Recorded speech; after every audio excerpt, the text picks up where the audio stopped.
আজকে আমরা আলোচনা করব আগের দিনের ধর্মীয় কুসংস্কার এবং বর্তমানের প্রেক্ষাপট ইনশাআল্লাহ।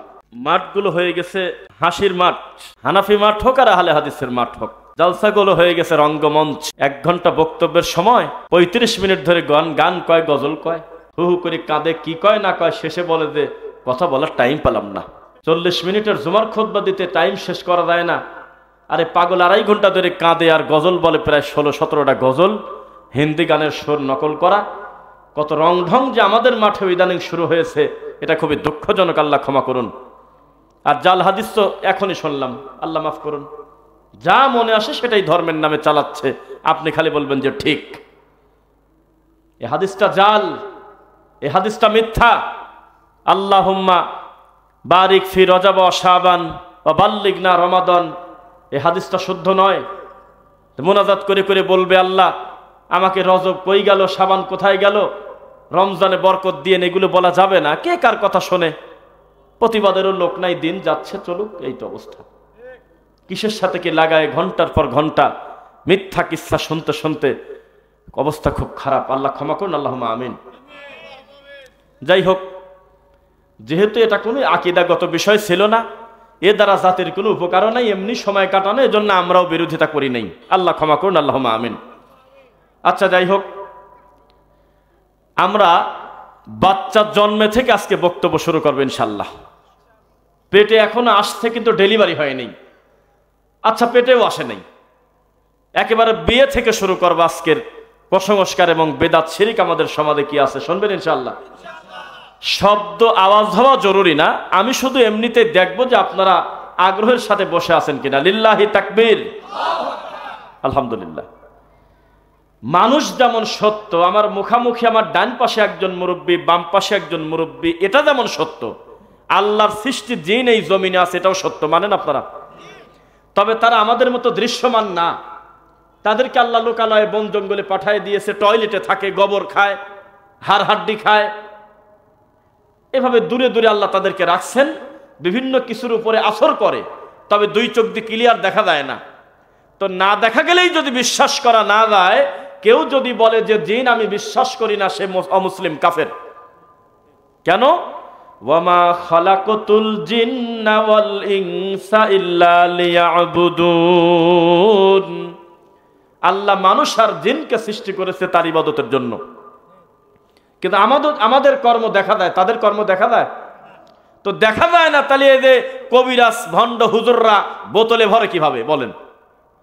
কয় যে আমি জিনকে জ্বালা দিছি, বোতলে ভরি মাটির নিচে গাড়িয়ে দিছি, বলছে কিনা বলেন? জি না। এটা করবে কেন? জিন আল্লাহর স্বাধীন সৃষ্টি, চাইলে সেটাকে আপনি বোতল বন্দি করবেন, এটা হবে না। তারা স্বাধীনভাবে তারা অন্যায় করতেছে, ভালো কাজও করতেছে, এটা একটা স্বাধীন সৃষ্টি। তাদের জন্য জান্নাত জাহান্নাম আছে মানুষের মতো। তো যে কথা বলি শুরুতে শোনেন, বিবাহ যখন আমরা শুরু করতে যাই, তখন আমরা ভুলভ্রান্তি আমাদের সমাজে কিছু আছে কিনা বলেন?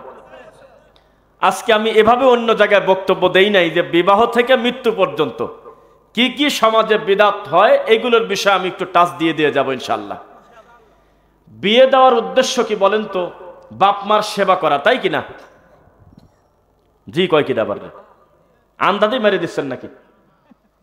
বিয়ে করা হলো নিজের শারীরিক চাহিদা পূরণ করা, গুনাহ থেকে মুক্ত থাকার জন্য একটা দিনদার স্ত্রী চেষ্টা করতে হবে, এটার শরীয়তের নীতি। আর এই বিবাহর কারণে আল্লাহ তাআলা অসচ্ছল ব্যক্তিকে সচ্ছলতা দিয়ে দেবে, সুবহানাল্লাহ।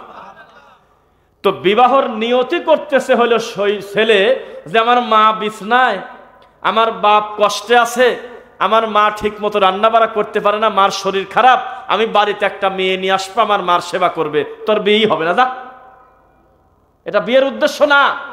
বাড়িতে আসার পরে মানবিক কারণেতে সে তার শাশুড়িকে সম্মান করবে, খেদমত করবে, সেটা ভিন্ন কথা, কিন্তু শরীয়ত তাকে বাধ্য করে নাই, এটা বিবাহের কোনো কারণও না। বিবাহ তুমি করবে তোমার চরিত্র ঠিক রাখার জন্য, তোমার শারীরিক চাহিদা পূরণ করার জন্য।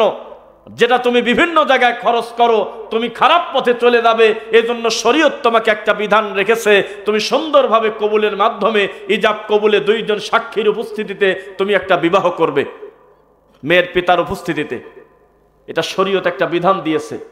কিন্তু বিবাহটা শুরু হচ্ছে আমাদের দেশে, বলতেছে যে আমার মার কতকাল কষ্ট করবে, মা এখন ঠিক মতো রান্না বাড়া করতে পারে না, রান্না বাড়া করতে পারে না, তুমি করো, তোমার বাপ করুক, তোমার ছোট ভাই করবে।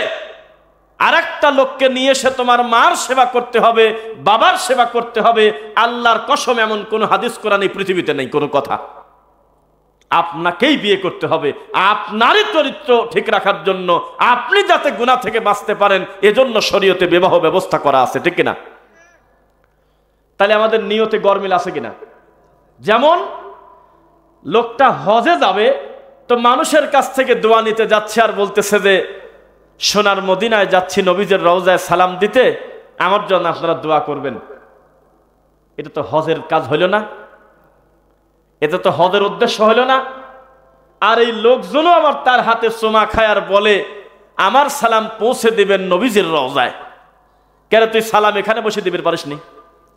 পৃথিবীর যে কোনো জায়গা থেকে যদি কেউ রাসূলের প্রতি সালাম পড়ে, দরুদ পড়ে, সাল্লাল্লাহু আলাইহি আসার, অটোমেটিক আল্লাহ তাকে 10টা নেকি দিয়ে দেবে। তার সালামটা সুন্দরভাবে আমার রাসূলের কবরে পৌঁছানোর জন্য পৃথিবীতে ফেরেশতার অভাব নাই।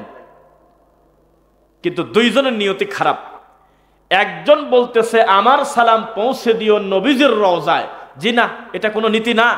দুই, আমি যাচ্ছি সোনার নবীর রওজা মুবারকে, আমার জন্য দোয়া করো। কেউ তো কয় যে পশ্চিমে যাচ্ছি, কয় কিরে পাগল? পশ্চিম কাকে বলে? লিল্লাহিল মাশরিক ওয়াল মাগরিব ফাইনামা তুওয়াল্লু ফাসাম্মা ওয়াজহুল্লাহ। পূর্বও যে আল্লাহর, পশ্চিমও সে আল্লাহর, যেদিকেই চেহারা ঘোরাও আল্লাহ আছে কিনা? আল্লাহ মানুষের কলবে নাকি বলেন? এনেও তো ঠিক কয়, বুঝলাম না কথা। আকীদার বক্তব্যই দেওয়া লাগে নাকি? কিছুই তো বোঝে না। আল্লাহ কি কলবে কলবে থাকে? আল্লাহ উপরে, রহমান থাকে উপরে। 20 নম্বর সূরা, সূরা তাহা 5 নম্বর আয়াত পড়ে দেখবেন, রহমান থাকে উপরে। তিনি কলবে কলবে মানুষের সাথে সাথে থাকেন। এটাকে কুফরি আকীদা না ভালো আকীদা? কুফরি আকীদা। তো যে কথা বলতেছিলাম, ওনাকে বলতে হতো যে আমি হজ করতে যাব পবিত্র মক্কায়। কোথায়? বাস শেষ। কিন্তু উনি যখন বলল আমি নবীর রওজা মুবারকে সালাম দিতে যাব, এইটা তার যাওয়ার কোনো উদ্দেশ্য না, এটা কোনো হাজির কোনোদিন নিয়ত হতে পারে না। কারণ হজ করতে গেলে যেই যেই রকম আর যেই যেই বাধ্যগত বিষয় আছে, তার ভিতরে কি রাসূলের কবর আছে? কথাই বলে না। কি কি আছে? কে বললো? কে বললো আছে? একটু দেখি। ভুল হোক তা সাহস করে বলছেন। আসেন আমি আর আপনি শরীয়ত নিয়ে একটু সুন্দর তর্ক করি। কে বললো আছে? যাক, ভুলে বলে ফেলছে। নাই। কারণ আমার নবী মদিনা থেকে নিজেই চলে গেছে মক্কায় পায়ে হেঁটে হজ করতে, ওখান থেকে এখানে আসার দরকার নাই। তবে পৃথিবীতে 3টা মসজিদ আছে, যেই মসজিদে অধিক নেকির আশায় বাড়ি থেকে সফর করা জায়েজ আছে। 1 বাইতুল্লাহ, মসজিদে নববী, মসজিদে হারাম, মসজিদে নববী। 3 বাইতুল মুকাদ্দাস জেরুজালেমে। এই 3টা মসজিদে নেকির কম বেশ হয়। এই 3টা মসজিদে ফজিলতের আশায় সফর করা জায়েজ। পৃথিবীতে 4 নাম্বার কোনো মসজিদ তো দূরের কথা, কবর তো দূরের কথা, আলাদা কোনো ঘর নাই যেখানে নিয়ত করে যাবে আলাদা করে নেকির আশায়। তো মক্কায় যখন একজন হাজী ঢুকলো অথবা একজন ওমরাকারী ঢুকলো, তার কাজ যখন সম্পন্ন হয়ে গেল, তখন মসজিদে নববীতে সালাত না আদায় করতে গেলে কি মনে শান্তি তৃপ্তি আসে? তখন তিনি যাচ্ছে মসজিদে নববীতে সালাতের উদ্দেশ্যে, নিয়তটাও থাকবে আমি মসজিদে নববীতে যাব। আর ওখানে যাওয়ার পর আমার রাসূলের কবরে সালাম দেয় না এমন কৃপণ লোক এই পৃথিবীতে আছে? আপনার মনে হলো আছে এই দুনিয়াতে? তার মানে এটা আলাদা করে নিয়ত করার কিছু না। মসজিদে নববীতে গেলেই আমি সালাম দেব আমার রাসূলের কবরে, এটা তো আমার ইমানের গতিতে যাব, এটা তো আমার আত্মা চাচ্ছে আমি যাব। কিন্তু শরীয়ত সেখানে ফরজ ও আদি বাধ্যগত কিছু করে নাই, কারণ সেটা কবর। কবরের দিকে নিয়ত করে বাসা থেকে বের হওয়া যায় না।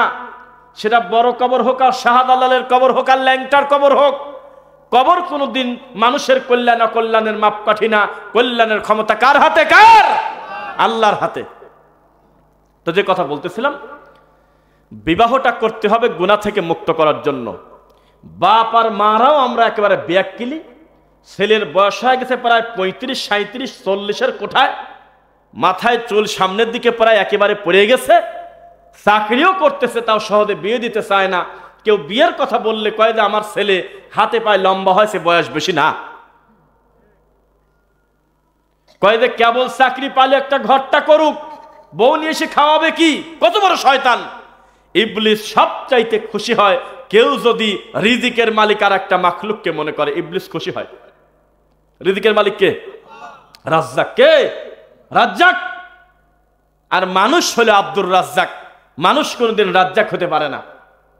অনেকেই বলে না যে রাজ্জাক বিন ইউসুফ, বলে কিনা? এটা কি বলা যাবে? বলতে হবে আব্দুর রাজ্জাক বিন ইউসুফ, রাজ্জাকের বান্দা আব্দুর রাজ্জাক। কথা কি বোঝা যাচ্ছে কিনা? তো ঠিক তেমনি যখন ওই মা একবার মুখ দিয়ে বলে ফেলছে যে আমার ছেলে যে এখন বিয়ে দেব, ও ওর বউকে খাওয়াবে কি, তার মানে বোঝা গেল ছেলেকে আল্লাহ মনে করছে। কারণ রিজিকের মালিক কি তার ছেলে না আল্লাহ? অথচ তার বোঝা উচিত ছিল এই বাড়িতে তার ছেলে সহ মোট 9 জন লোক এমনিতেই প্রতিদিন খাচ্ছে, এমনিতেই প্রতিদিন ঘুমাচ্ছে। এই 9 জন মানুষকে যিনি রুজি দিতে পারেন, 10 নম্বর যে বউটা বাড়িতে আসবে তার রুজিও সেই নিয়ে আসবে আল্লাহর পক্ষ থেকে। কিন্তু শয়তানি করে বলতেছে যে আগে নিজের পায়ে দাঁড়াক, মানে প্রতিবন্ধী। এবার কি কথা কয় না, নিজের পায়ে দাঁড়াক। আর ছাত্র সময় তো বিয়ে দেবেই না।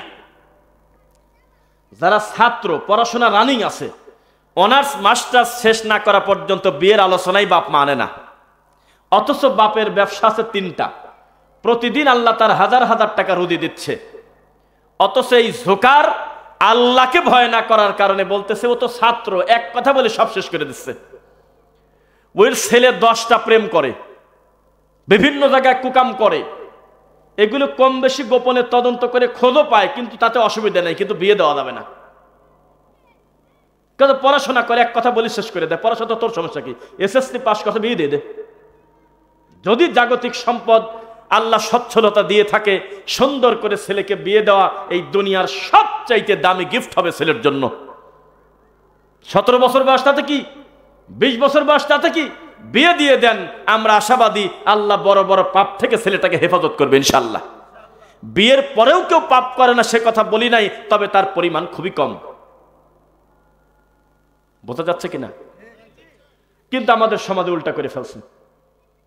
প্রত্যেকটা বিষয় যাতে বলা যায় সেজন্য তাড়াহুড়া করে করে বলে যাব। তাহলে বিবাহটাকে আমরা কি করব বলেন তো দেখি? সহজ করব। কে কে বলেছেন? মুহাম্মদুর রাসূলুল্লাহ সাল্লাল্লাহু আলাইহি ওয়াসাল্লাম বলেছেন তোমরা বিবাহটাকে সহজ করে ফেলো আর জিনা ব্যভিচারকে কঠিন করে ফেলো। আচ্ছা যাই হোক, বিয়ে তো ঠিক হয়েছে। বিয়ে ঠিক হওয়ার পরে প্রায় 30টা মেয়ে দেখছে, পছন্দ হয় না। কেন? কয় যে আমি একটা বাচ্চা আমি ঘরে আনবো। এই দাজ্জাল, এই মহিলা বলতেছে আর তার স্বামী বলতেছে, দাজ্জাল বললাম আমি। তার ছেলের বয়স কত? 37। কত বলছে বলেন? 37। আর নিয়ত করে বসে আছে ক্লাস 7-এ পরে একটা ছোট মেয়ে ঘরে আনবো। তোর ছেলে আর 10 বছর পর যখন কবরের দিকে ডেলিভারি হয়ে যাবে, তখন এই মহিলার ভরা যৌবন, মহিলার বয়স হবে মাত্র 25 থেকে 28 বছর। কি করবে? করেন, পরকীয়া ঠেকাবেন কিভাবে? এসব বিষয়ে বক্তব্য দরকার আছে কিনা? অথচ এই লোক যদি মনে করতো না আমার ছেলের বয়স 35, আমি অন্তত 25-30 বছরের একটা অবহেলিত মেয়েকে ঘরে নিয়ে আসবো, এতিম মেয়েকে আমি ঘরে নিয়ে আসবো। এতিম না, তবে তার বাপ মা নাই, দায়িত্ব এরকম নাই কেউ, আমি এরকম একটা মেয়ে ঘরে নিয়ে আসবো। বয়সের সমতা রাখাটা উচিত। যারা বলছে মুহাম্মদ সাল্লাল্লাহু আলাইহি ওয়াসাল্লামের বয়স 40 ছিল, খাদিজার বয়স 20 বছর 25 বছর ছিল, এর সনদটা শুদ্ধ না। তাহলে আমাদের সমাজে দেখবেন যে বড় অফিসার যাচ্ছে, পেটের যে গতি তাতে কোলাকুলি তো দূরের কথা, তার সাথে ভালো করে মানে মুসাফা পর্যন্ত করাও কঠিন আছে। এইরকম একটা লোকের পাশে তার বউ যাচ্ছে, আল্লাহ মাফ করুন, মানুষজন বেশিরভাগ লোক ভুল করে কয় এটাকে আপনার বড় মেয়ে। কারণ বাপ মা সব টের চোখে ইবলিস শয়তান পেশাব করে দিছিল। এই জন্য এই লোক বিয়েই করছে 40 বছর বয়সে। সময় মতো বিয়ে করলে এর থেকে বড় একটা মেয়ে তার ঘরে থাকতো, ওই টাইমে বিয়ে করছে ও। আছে কিনা এরকম? তো এই লোক তো মরার আগেই পরকীয়া শুরু হয়ে গেছে, তার কি করবেন আপনি? এটা আমাদের সমাজের চিত্র। আল্লাহ হেদায়েত দিক, বলুন আমিন। তো যাই হোক, যে কথা বলতেছিলাম, তো বিয়ে যখন ঠিক হলো, তখন বিয়েতে যখন রওনা দেবে, তখন বিয়েতে অনেক কথা কম বেশ করে বলতেছি, বিয়েতে যাচ্ছে তো গেটে ঠেকায় দিয়েছে। গেটে কোথায়? গেটে লাল ফিতা টিতা দিয়ে 7-8 রকমের বোতল গ্লাসে কিছু সাজাইছে। কোনোটা আছে চিনির শরবত, কোনোটা আছে চুন গুলায় দিছে, বিভিন্নতা দিয়ে দিছে। আর জামাইকে পরীক্ষা দিতে বলতেছে যে তুমি মুখে দি খাও। তো জামাই একবারে খেতে পারবে না, পাশ থেকে বলে দেছে তুই আগে জিব্বার পর দিয়ে দেখবি যে এটা কি টক না সুকি না মিষ্টি, যদি ভালো লাগে খাবি, না লাগলে বুঝবি চুন গোলা দেছে। তারপর একটু একটু খাইলো। ওই পাশাপাশি হলে পতিতালয়ের মহিলার মতো অর্ধ উলঙ্গ হয়ে তার শালীরা উল্টা পাল্টা নোংরা শরীর নিয়ে তার মুখামুখি দাঁড়াইছে খোলামেলা। আর এই পাশে আছে বরযাত্রীর এই ছেলেপেলের বন্ধু বান্ধব, বিয়েই নিয়ে গেছে। নিয়ে 2 গ্রুপের কথা হচ্ছে, কত কয় 10,000। এভাবে তর্কাতর্কি হতে হতে প্রায় 1 ঘন্টা শেষে সিদ্ধান্তে আসলো দেওয়া লাগবে হলো 1500 টাকা। এই কাহিনীগুলি হওয়ার পর তারপর ফিতা কাটে, তারপর ঢেলাঢেলি হয়। ব্রাহ্মণবাড়িয়া তো গেটেই মরে গেছে 2 জন মারামারি করে। পরে কইলে যে কালকে শুক্রবারে আমরা ব্যস্ত, শনিবারের দিন আসরের পরে টেটা নিয়ে আসবো, তোমরা নিজ দায়িত্বে চলে আসো। সবাই খারাপ না, আছে কিনা এরকম? তো বিবাহটাকে রাসূল বলেছে সহজ করো। আমাদের সমাজে একটা বিবাহ অন্তত 6 থেকে 8 ঘন্টার নিচে হয় না, অথচ এই বিবাহটা সময় লাগে আল্লাহর কসম চাইলে 10 মিনিটে সম্ভব। 10 মিনিট খুতবা হবে, 2 জন সাক্ষী থাকবে, মেয়ের বাপ উপস্থিত থাকবে, দেনমোহরের কথাটা মুখামুখি বলে দিয়ে বলবে আলহামদুলিল্লাহ কবুল, বিয়ে শেষ। এই জিনিসটা টানিনি সারাদিন ধরে শয়তানি করতেছে কিনা বলেন? ওই মেয়ের কাছে আমি খালি চিন্তা করি যে বাকি লোক ধর্মকর্ম বোঝে না, এই কাজী আর হুজুর কত বড় ইবলিস শয়তান। এই 2টা খাতা নিয়ে এই বেগানা মহিলার দিক টাকা বলে, তাড়াতাড়ি কবুল বলেন, তাড়াতাড়ি বলেন, আসরের নামাজের আযান পড়ে গেল, তাড়াতাড়ি বলেন। একবার কয় হয় না, আবার বলেন হয় না, কয় যে 3বারের বার বলেন। সবাই শুনছেন তো? হ্যাঁ। এইটা আবার গিয়ে এই বর পক্ষের লোকের কাছে যায়। বর পক্ষে আর একটা খারা শয়তান খারা আছে। ওই হুজুর বলে কোথায় গেছিলেন আপনারা? কয় যে আমরা গেছিলাম হলো কনের কাছে, মনে হচ্ছে জীবনে কোনোদিনের মুখ দেখে নাই, অথচ কেবল একসাথে বসেছিল। ইসলামে ধোকা দেওয়া জায়েজ আছে? একসঙ্গে বসেছিল কেবল বর পক্ষ কনে পক্ষ। উঠে গিয়ে ওই মহিলার কাছ থেকে আসার পরে এই শয়তানগুলো আর তাদেরকে চেনে না। আপনারা কে? কয় যে আমরা হলো ওই ছেলে পক্ষের সাক্ষী, উকিল। মেয়ের কাছে গেছিলেন? হ্যাঁ। মেয়ে কি বলছে? কবুল। শুনছেন? কয়বার? সত্যি বলছে তো? এইরকম শয়তানি করে মাঝখানে আবার একটা বাপ ঢুকাইছে, নাম দিয়েছে উকিল বাপ। এটা কোনো বাপের জাত না। পীর যেমন বাপের জাত না, উকিল বাপও তেমন কোনো বাপের জাত না। এটা কোনো খাত নাই। উকিল কে? বাপ। নাকি জানেন না এগুলো? নাকি মেয়ের উকিল কে? বাপ। বাপ বেঁচে আছে, কিন্তু বাপের সম্মতি যদি না থাকে, সারা পৃথিবী যদি বিবাহতে উপস্থিত থাকে, বিবাহ বাতিল বাতিল বাতিল। বোঝা যাচ্ছে কিনা? তো এখন বলতেছে যে আপনারা কে? তা আমার সামনে তো রং ঢং করতে পারে না। এখন একটা প্রবাসী ভাই যদি নিয়ত করে যে শায়েখ আমি তো দিন বুঝছি বা ভাই, তা আমার ইচ্ছা আমার বিবাহটা রাসূলের পন্থায় হোক। টাঙ্গাইল আপনার হলো নলুয়া বাসাইল জায়গার নাম, বাসাইল থানা, টাঙ্গাইল, নাম শুনছেন তো? সেখানে আমাকে একজনের কয়েকদিন আগে বিয়ে পড়ালাম।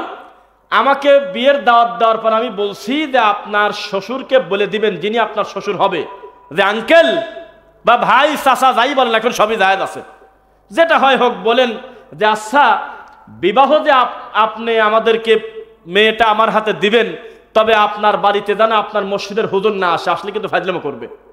তাকে সম্মানী মানুষ তিনি, তার হাদিয়া তার বাড়িতে পৌঁছে যাবে। বিবাহটা পড়ানোর জন্য আমরা ছেলে পক্ষ থেকে আমরা একজন আলেম নিয়ে যাব। এটা যদি আগে না মিটায় নেন, তাহলে কিন্তু ওই বাড়িতে গেলে কুকুর কামড়া কামড়ি লাগবে। এই বেদাতিরা খুব খারাপ। বহু বিবাহতে গিয়েছি, সব ঠিক, এই বেদাতি হুজুর খালি কাঁদে আর কয় মুনাজাত নাই কি কামে, মেয়ের কাছে খাতা নিয়ে গেল না, এই শয়তানি করে। তো বললাম যে আগে এই শয়তান ঠেকান, তাহলে আমি বিবাহতে যাব, আমি রাসূলের পন্থায় খুতবা দিয়ে আমি বিবাহ পড়াবো। মেয়ের কাছে কোনো কাজ নাই, মেয়ের বাপ আমার মুখামুখি বসে থাকবে, আমি খুতবা দিয়ে বিয়ে পড়াবো। রাজি যদি থাকেন ফোন দেন, না হলে দিয়েন না। কয় যে আমি রেডি। তখন এই বাড়িতে গেছি, যাওয়ার পর হুজুর আসে নাই, ঠিক আছে, হুজুর আবার পিএস লাগা দিয়েছে। লাগা দি কয় যে মেয়ের কাছে যাবেন না, না যাব না, মেয়ে নোয়াখালী থাকলে আমার কোনো অসুবিধা নাই, মেয়ে পাবনা থাকলে আমার কোনো সমস্যা নাই। কয়ে মেয়ের সম্মতি নেওয়া লাগতো না। যেই বলছে সম্মতি নেওয়া লাগতো না, তুই যাস কোন জায়গা? ডাইরেক্ট বললাম যে মেয়ে কি কানা, মেয়ে কি প্রতিবন্ধী, মেয়ে কি নাবালক, এখনো কি ডেলিভারি হয় নাই? যদি হয়ে থাকে এই বিবাহটা কবে ঠিক হয়েছে? কয়েক 1 মাস আগে। এই 1 মাসের ভিতরে মেয়ে যদি রাজি না থাকতো, অবশ্যই তার মায়ের কাছে কিছু না কিছু বলতো, অবশ্যই চিল্লাচিল্লি করতো, মা আব্বাকে বলে দিও বিশেষ কোনো কারণে এই ছেলেকে আমি বিবাহ করব না। 1টা মাস হয়ে গেল, মেয়ে কিছুই জানে না তার বাড়িতে কিসের আয়োজন হচ্ছে। আজকে তার পক্ষ থেকে তার পিতা আসবে, তার বাপের মুখামুখি আমরা বিয়ে পড়ায় দেব, মেয়ের কাছে বিবাহর দিনে কোনো কাজই নাই, তখন একটু থামে। এই বেদাতিকে কিভাবে বুঝাবেন? যাই হোক, যে কথা বলতেছিলাম, বিবাহটা শেষ হইল, শর্টকাটে কিন্তু বলবো, বিবাহটা শেষ হওয়ার পর আপনি তার সঙ্গে সহবাস করবেন, এর একটা পদ্ধতি আমার রাসূল থেকে আছে কিনা? দোয়া আছে কিনা? দোয়া যদি না পড়েন, 1450 বছর আগে রাসূল সাল্লাল্লাহু আলাইহি ওয়াসাল্লাম বলেছেন, জিন শয়তান তোমার সহবাসের সঙ্গে যুক্ত হয়ে যাবে। বক্তব্য অনেক শুনছেন আপনারা। আমি কিন্তু আজকে নিয়ত করে বসেছি, একেবারে মানুষের জীবন ঘনিষ্ঠ বিষয়ে খুতবা দেব, বক্তব্য দেব ইনশাআল্লাহ। যদি আপনার স্ত্রীর সঙ্গে সঙ্গমের সময় যদি রাসূলের পদ্ধতিতে দোয়া না পড়েন, এই সহবাসে জিন শয়তান যুক্ত হয়ে যাবে। শুনছেন এই কথা? মাশাআল্লাহ, শুনছেন 2-1 জন। এবার একটি কথা বলি নাকি? আল্লাহর নবী মসজিদে নববীতে বসে আছে একদিন, কয়টা জিন চলে গেছে নবীর কাছে, ভালো জিন আর কি, যা বলতেছে, আল্লাহ রাসূল আপনার উম্মতদেরকে, ও হাদিসটাকে বলি, আবু হুরায়রা বলতেছে, আমি আমার নবীর সাথী ছিলাম, হঠাৎ করে নবী বললেন যে আমি একটু ইস্তেনজা করব, পেশাব করব, তুমি কিছু পাথর নিয়ে আসো। তা আমি যখন রওনা দেব, তখন নবী বললেন, তুমি কিন্তু হাড় হাড্ডি আর গোবর আনো না। কি আনো না? হাড় হাড্ডি আর কি? গোবর আনো না। তো উনি আনার পরে বললেন, আল্লাহ নবী আপনি এইটা বললেন কেন? তো বলে, জানো, আমি একদিন আল্লাহর ঘর মসজিদে নববীতে বসে আছি, আমার কাছে কিছু ভালো জিন আসলো, এসে বলতেছে আপনার উম্মতদেরকে আপনি বলে দিয়েন তারা যেন হাড় হাড্ডি আর গোবর দিয়ে ইস্তেনজা না করে, এগুলো আমাদের খাদ্য, এগুলো জিনদের কি খাদ্য। তো তখন বলল যে আচ্ছা আচ্ছা ঠিক আছে। তো বললে, আপনি কি আমাদের জন্য একটু বরকতের দোয়া করতে পারবেন খাবারের? তখন নবী সাল্লাল্লাহু আলাইহি ওয়াসাল্লাম দোয়া করলেন, আল্লাহ তাআলা এমন একটা ফয়সালা করলেন, কোন মুসলমান মুমিন যদি বিসমিল্লাহ বলে কোনো মাংস খায়, আর এই হাড় হাড্ডি যদি কোথাও ফেলে দেয়, এই হাড় হাড্ডির পাশ দিয়ে যদি জিন যায়, আল্লাহর কসম ওই হাড় হাড্ডি কাঁচা থাকা অবস্থায় হাড় হাড্ডি যেমন গোস্তে পূর্ণ ছিল, এরকম আল্লাহ গোস্তে ভরে দেয়। আচ্ছা গেল। এবার বলেন তো, জিনদের থাকার আর একটা সচিবালয় কোন জায়গা? আচ্ছা আচ্ছা, এই আপনারা দুজন চুপ করেন, পিছনে শুনতেছে কিনা দেখি। বলেন তো, হেডকোয়ার্টার কোন জায়গা? জিনদের থাকার হেডকোয়ার্টার কোন জায়গা? টয়লেট। কোথায়? টয়লেট।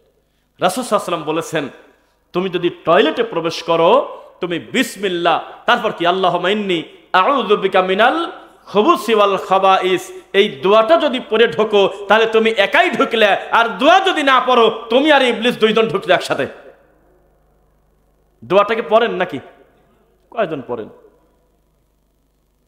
টয়লেটে যখন আপনি ঢুকবেন, যদি আপনি দোয়া না পড়েন, তাহলে আপনার সকল কর্মকাণ্ড 2 চোখ দিয়ে যে দেখবে, সে হলো জিন শয়তান। বের যখন হবেন, তখন দোয়া কি বলেন তো? গুফরানাক, কা না বললে হবে, গুফরানাক বা গুফরানাকা।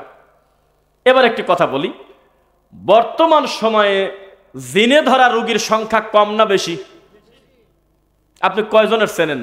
আমাদের হোয়াটসঅ্যাপ ভরে গেছে, বারবার একই প্রশ্ন, যে অস্বাভাবিক কান্নাকাটি, চোখ মুখ উল্টে যায়, ব্যবহারে বোঝা যায় না যে এটা আমার বউ, এমন এমন আকৃতি করে, আবার সকালবেলা ঠিক হয়ে যায়। একাই বলে, আমি কি তোমার সাথে খারাপ ব্যবহার করছি? তাহেরের মতো কয়। আসলে বউ ভালো, কিন্তু একটা পর্যায়ে এমন আচরণ করে যেটা ভাষায় বলা যায় না। এর কারণ হলো জিনের আসর। কিসের? জিনের আসর। আগের দিনের কিন্তু নিজের ঘর থেকে টয়লেটটা ছিল অনেক ফাঁকে, কথা বোঝে না, অনেক ফাঁকে ছিল, হেঁটে হেঁটে গিয়ে আবার টয়লেট থেকে বাসায় আসতো। এখন কোন জায়গা? আবার কয় ঘরের সাথে, ঘরের ভিতরে, ঘরের সাথে কাকে বলে? খালি দরজা আলাদা, ঘরের ভিতরেই তো টয়লেট বেডরুম একসাথে, নাম দেশে মাস্টার বেডরুম। আমরাও থাকি, কিছু করার নাই। এটা অন্যায়, আমি সে কথা বলি নাই, কিন্তু জিনের হেডকোয়ার্টারটা আমাদের কাছে আসে না, দূরে চলে গেছে। যেহেতু রাসূল প্রোটেকশন বলে দিয়েছে, তোমরা দোয়াটা পড়ে ঢোকো, আমাদের সচেতন থাকার দরকার আছে কিনা? তা বাচ্চা তো কাঁদবেই। বাচ্চাকে করে কি, মাগরিবের আজানের টাইমে, আমাদের মা বোনরা আছে মনে হয় না, শুনতেছে, আমাদের এই মা বোনরা কি করে জানেন? মাগরিবের আজানের আগে মরার মুরগি আর হাঁস ধরবে দেয়, ওই সময় খোঁজে, পাড়ায় পাড়ায় ঘুরতেছে, আর নিজের এই ছোট বাচ্চাটা একজনের কাছে রেখে দিয়ে গেছে, ও কোলে করে করে উঠানে ঘুরতেছে। 1450 বছর আগে রাসূল বলেছেন, সন্ধ্যার সময়, মাগরিবের আজানের সময়, ওই সময় তোমরা বাচ্চাকে খোলা জায়গায় নিও না। জিন শয়তান দৌড়াদৌড়ি করে, শয়তানের প্রতি প্রভাব তোমার বাচ্চার পড়বেই পড়বে। বাচ্চা বমি করবে না কি করবে? বাচ্চা বিকট কান্নাকাটি করবে না, করবেটা কি? তুমি মনে করে দেখো, 2-1 বেলার ভিতরে তোমার মা, শাশুড়ি, অথবা তোমার কোনো বোন, অথবা তোমার কোনো ভাতিজা, অথবা তোমার বড় ছেলে তোমার ছোট মেয়েটাকে কোলে নিয়ে মাগরিবের আজানের সময় রাস্তায় হাঁটেছে, প্রমাণ করে দেখো তুমি। জিন থেকে বাঁচার জন্য আমাদের এই সমাজে কোনো ধরনের কোনো পদক্ষেপ নাই, এই ব্যাপারে কোনো বক্তব্য হয় না। তাহলে আমি যে কথাগুলি বললাম, এটা কি গুরুত্ব বহন করে কিনা বলেন? করে না? আচ্ছা, আমি কিন্তু প্রত্যেকটা টাচ দিয়ে যাব, একেবারে আপনার রান্নাঘর থেকে কবর পর্যন্ত আলোচনা করবে ইনশাল্লাহ, সংক্ষেপে হলেও। আচ্ছা, যাই হোক, বিয়ে তো হয়ে গেল, বাসর করবেন, রাসূলের পদ্ধতিতে দোয়া আছে কিনা? সহবাসের দোয়া আমার নবী শেখাইছে কিনা? আমার নবী সাল্লাল্লাহু আলাইহি ওয়াসাল্লাম টয়লেটে যেতে হবে কিভাবে দোয়া পড়া শেখাইছে কিনা? এইগুলো যদি আপনি ফলো না করেন, আপনার উপরে জিন শয়তানের আক্রমণ হতেই পারে কিনা? আচ্ছা, এবার আসেন, জায়গায় আসেন। সন্তান যখন পেটে, তোর মেডিকেল সায়েন্স প্রমাণ করতেছে, সন্তান 5 মাস পার হলে একটা পর্যায়ে, যখন আকার আকৃতি একটা পর্যায়ে আসে, তখন তার ভ্রূণ কথা শোনে। তার বাচ্চার মা কি আচার আচরণ করে, কি কর্মকাণ্ড করে, এগুলো পর্যবেক্ষণ করতে পারে। এগুলোর একটা প্রভাব এই বাচ্চার উপরে পড়ে। মেডিকেল সায়েন্সরা নিজেরা বলতেছে, গুগলে লিখবেন, দেখবেন, পেয়ে যাবেন। এই বাচ্চা পেটে নিয়ে সারাটা দিন রাত যদি স্টার জলসা দেখে আর গান শোনে, তাহলে এই বাচ্চার কি হবে আপনি মুক্তি বলে দেন। এই বাচ্চাকে পেটে নিয়ে মা জায়নামাজে বসার টাইম পায় না, সালাত পড়ার সময় পায় না, কোরআন মাজিদ তিলাওয়াতের টাইম পায় না, তাহলে বাচ্চার কপালে খারাপই আছে কিনা বলেন? নিজের হাতে নিজের বাচ্চাকে ধ্বংস করে দিচ্ছে, বলেন নাউযুবিল্লাহ। যেভাবে জীবনে দোয়া কালামের ভালাই নাই, এই সহবাসের বাচ্চা জিন যদি কালকে দাবি করে বসে, তখন কি করবে? যেটা আমার বাচ্চা। যদি ওই পুরুষ মানুষের সাথে ঝগড়া লাগায়, এই ছেলেটা আমার, তখন কি হবে? এটাই তো হচ্ছে। তাহলে প্রত্যেকটা জায়গায় রাসূলের অনুসরণের দরকার আছে কিনা বলেন? আছে কিনা বলেন? আছে। এবার একটি কথা বলি, রাসূলের অনুসরণ কাকে বলে আপনাকে বোঝাই। এক বেদাতি মুফতি আমাকে বসায় রেখে পাবলিককে খেপায় দিচ্ছে। আপনারা বলে আহলে হাদিস, আহলে হাদিস হলে নবী তো দ্বারা পেশাব করছে, এটাও হাদিস। নবী তো 11টা বিয়ে করছে, এটাও হাদিস। এটা আমল করেন তো দেখি।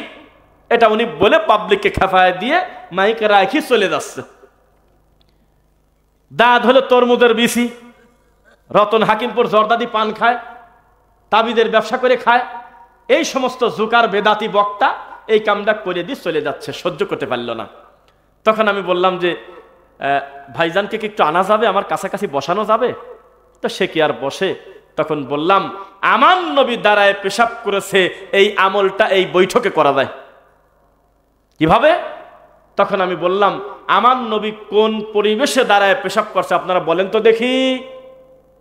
তখন বলল যে, ময়লার ভাগাড়ের কাছে, সেখানে বসার মতো পরিবেশ ছিল না, আমার নবী সেখানে দাঁড়িয়ে পেশাব করছে। হাদিসটা শুনছেন নাকি?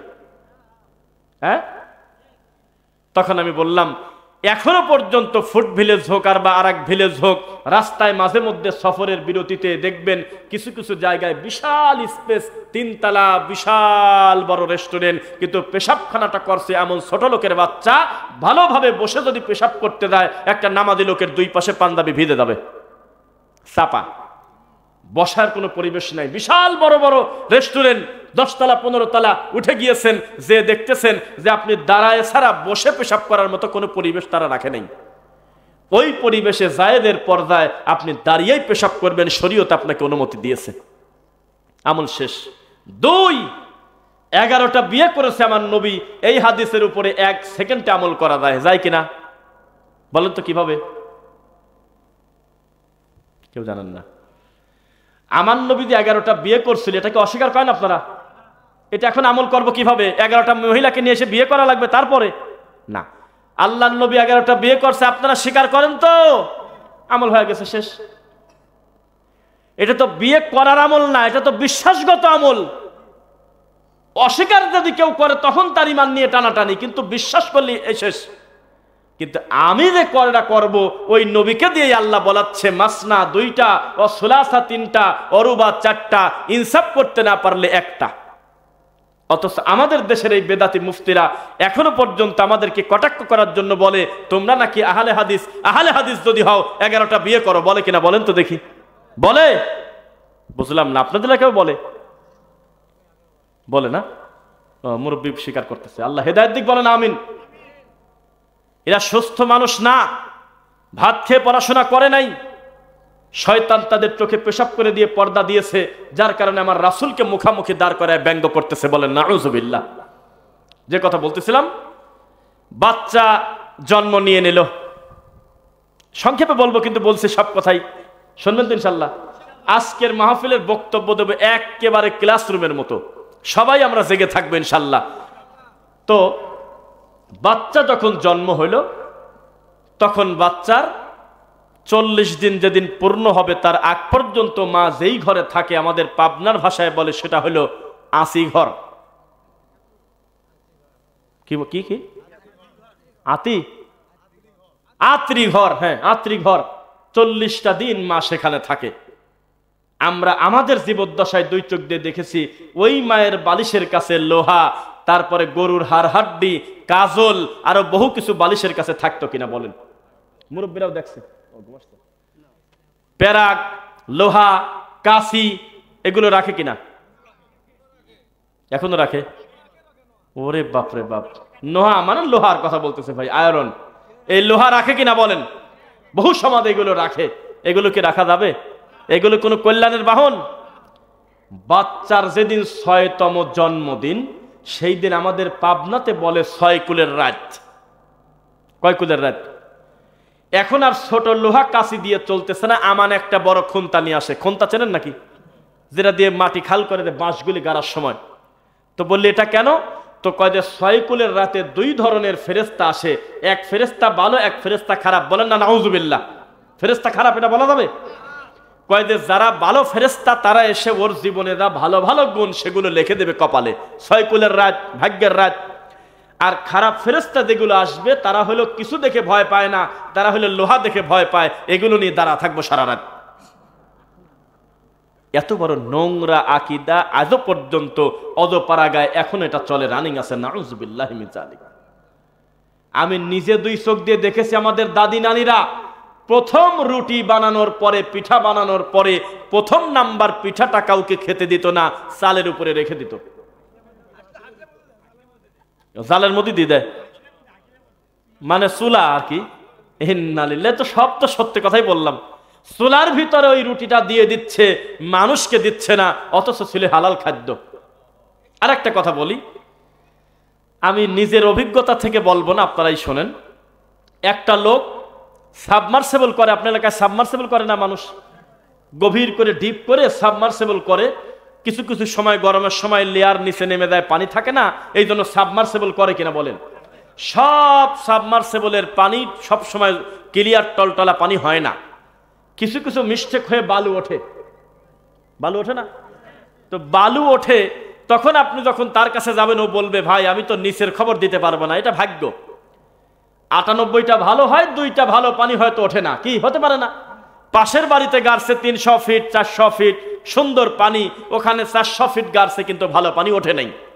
তখন সে বলতেছে যে ভাই বেশি বেশি পানি একটু ফেলায় দিবেন, মোটর লাগায় পাইপ দিয়ে পানি অনেক 2-3 দিন 4 দিন একটানা পানি ফেলেন, অতিরিক্ত পানি উঠতে উঠতে ময়লাটা কেটে যাবে, ভালো পানি আসবে। বলে কিনা?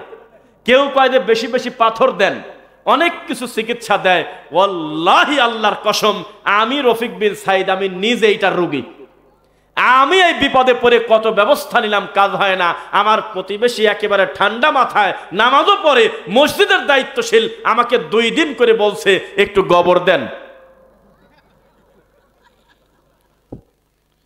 আল্লাহর কসম বলছে, একটু গোবর কি দিছেন? না। তো পানি কিভাবে ভালো উঠবে? একটু গোবর দেন।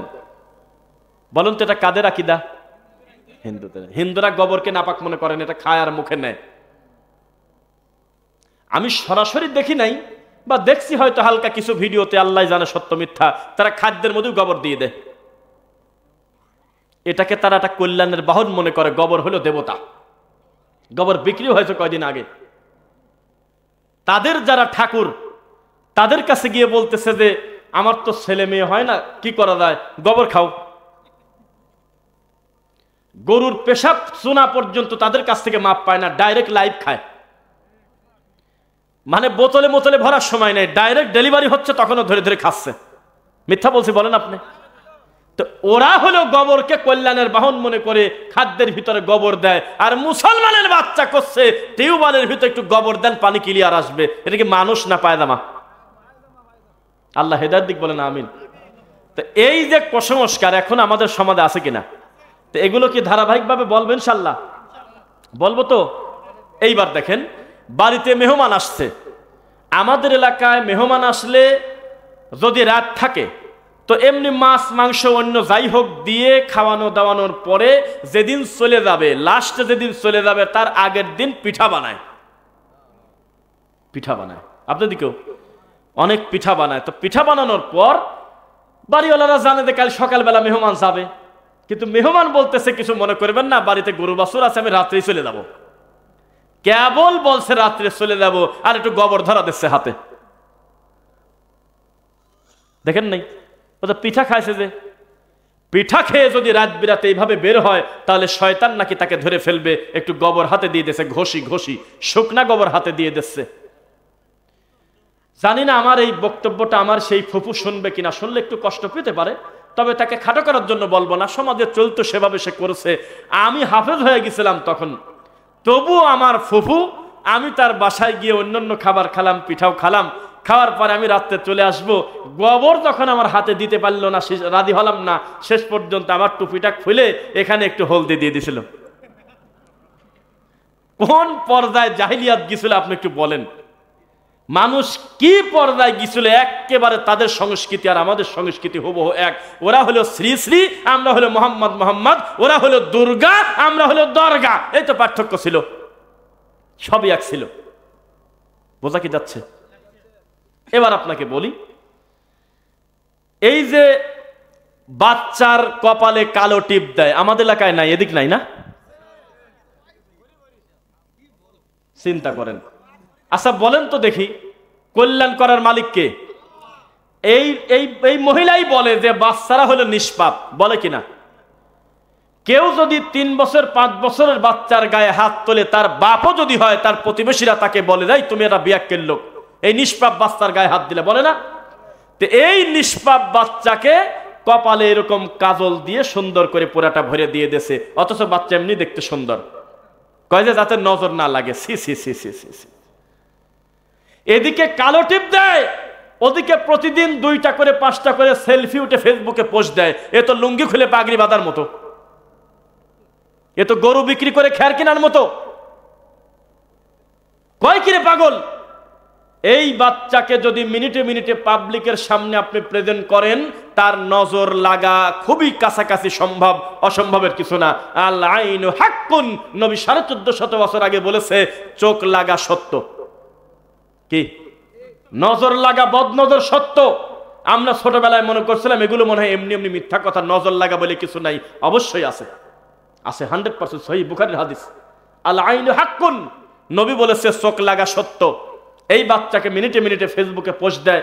আমার বাচ্চার আজকে 22তম দিন হইলেও দোয়া করবেন। কি দোয়া করবি? আমার বাচ্চা আজকে আব্বু বলে ডাকছে, তা আমি নাচবো, আমাকে ডাকছে নাকি? এই জোকার, তোকে তো ডাকবি, এটা ফেসবুকে বলার কি আছে? মিনিটে মিনিটে বউ ছেলে পেলের ছবি ফেসবুকে দেয় কিনা কিছু লোক, অথচ বাচ্চার কপালে কালি দিয়ে বলতেছে যাতে নজর না লাগে। নাউজুবিল্লাহ বলেন। এটা পুকুর থেকে লাফ দিয়ে উঠে সমুদ্রে লাফ দেওয়ার মতো। এটা করবেন আপনারা? বাচ্চার কপালে কালো টিপ দিবেন?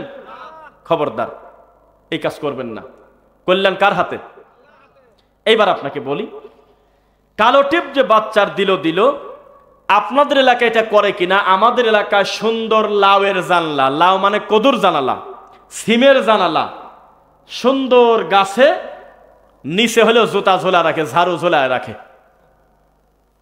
ডালিম গাছে পোকা লাগে, এই জন্য একজন বুদ্ধি দেছে যে একটু পরা পানি ছিটায় দাও, আর ওই ডালিম গাছের নিচে একটা শলা, মানে যেটা দিয়ে ঘর ঝাড়ু দেয়, সেটা ঝোলায় রাখো। দেখেছেন? যদি না দেখেন তাহলে বগুড়া বনানী মোড়ে একটু 5টা মিনিটের জন্য কোনো একটা দোকানে দ্বারা দেখবেন মাঝে মধ্যে কিছু টাক যাচ্ছে, টাকের নিচে জুতা ঝুলতেছে। দেখেছেন কেউ? টাকের নিচে জুতা ঝুলে দিছে যাতে অমঙ্গল না হয়, অ্যাক্সিডেন্ট কম হয়। আস্তাগফিরুল্লাহ আযীম। কেউ কেউ বড় করে ড্রাইভারের মুখামুখি লেখা 7, 8, 6, এটা আবার কি?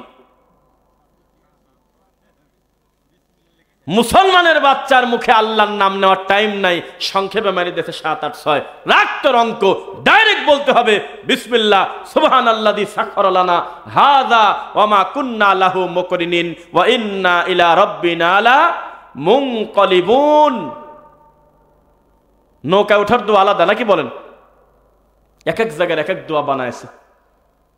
তো যে কথা বলতেছিলাম, কল্যাণ যদি আল্লাহর হাতে হয়, তাহলে এই যে শত শত শিরিক আমাদের সমাজে এখনো আছে, এগুলো কি ইমানের ক্ষতি করে কিনা বলেন? ক্ষতি করে কিনা? এরপরে দেখেন, রাসূল সাল্লাল্লাহু আলাইহি ওয়াসাল্লাম আমাদেরকে বলেছেন, ইযা সাআলতা ফাসআলিল্লাহ, যা দরকার কার কাছে চাও? আল্লাহর কাছে চাও। ওয়া মা উহিল্লা বিহি লিগাইরিল্লাহ, আল্লাহ ব্যতীত যদি কোনো কিছুর নামে কোনো কিছু জবেহ করা হয়, তার মাংস খাওয়া হালাল, ঠিক কিনা? কি হারাম? মনে থাকবে নাকি? মানে জবাই করার সময় আল্লাহর নাম নেয় নাই, সেটা কি খাওয়া যাবে? এই জন্য প্রয়োজনে আপনি হিন্দুর দোকান থেকে কলা খাবেন, চা খাবেন, বিস্কুট খাবেন, রুটি খাবেন, সিঙ্গারা খাবেন, চিরা খাবেন, মুড়ি খাবেন, যে কোনো খাবার খেতে পারবেন, তবে তাদের জবাইকৃত পশুর মাংসের গোশত খেতে পারবেন না। মনে থাকবে? কারণ জবাই করার সময় ওই হিন্দুর এত ঠেকা পড়ে নাই, আল্লাহর নাম নিয়ে জবাই করবে। আর করলেই কি, ও তো পাকি না, ও তো নিজেই পাক না। আল্লাহর নামে 1 কোটি বারও যদি দেয়, আর যদি তাওহীদের স্বীকৃতি ভিতর থেকে না দেয়, জীবনে কি পবিত্র হবে?